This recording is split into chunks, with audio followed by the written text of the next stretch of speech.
jeu de rôle grandeur nature organisé aujourd'hui pour les visiteurs du château du Honac à la Baroche. Un événement orchestré par une association locale tous les 2 ans pour faire connaître ce site perché à plus de 900 mètres d'altitude. Reportage Stéphanie Maloran, Bernard Stemmer. Atteindre le château du Honac, ça se mérite. La pente est raide pour monter jusqu'à la ruine à plus de 900 mètres d'altitude. Oui, qui va là?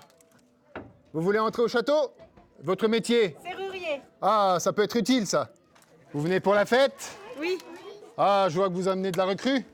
Derrière cette porte, la fête bat son plein. Le châtelain vient d'avoir 50 ans, alors tous ses sujets sont là. Mais chacun est invité à mener l'enquête car dans la nuit, une tour a explosé.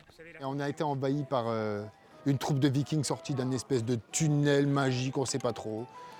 Alors, on suppose là derrière que le malin a dû mettre son doigt. Et on est particulièrement méfiant, mais on n'est pas assez nombreux pour pouvoir défendre le château.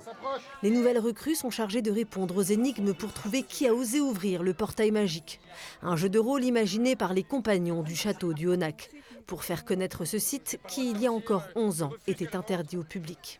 On a effectivement un objectif plutôt familial, de faire redécouvrir ce site, de le faire vivre et de partager notre passion de son entretien avec toutes les familles, avec les enfants. Et donc on vise plutôt une organisation voilà, on a une énigme, on a un jeu et tous nos visiteurs sont acteurs de notre manifestation. Les visiteurs se prennent au jeu et partent à la conquête des indices. Une fête médiévale aussi amusante qu'utile pour le château du Honac. Ça lui redonne, je dirais, son âme. Toutes ces vieilles pierres, de toute façon, c'est l'histoire de la Baroche et ça, c'est formidable. De le faire revivre comme ça lui donne toute une ambiance. Donc c'est génial. Depuis la sécurisation du site, le château est ouvert aux promeneurs toute l'année, jour et nuit. Un petit coin d'Alsace qui offre une vue imprenable, une vue qui, on le répète, se mérite.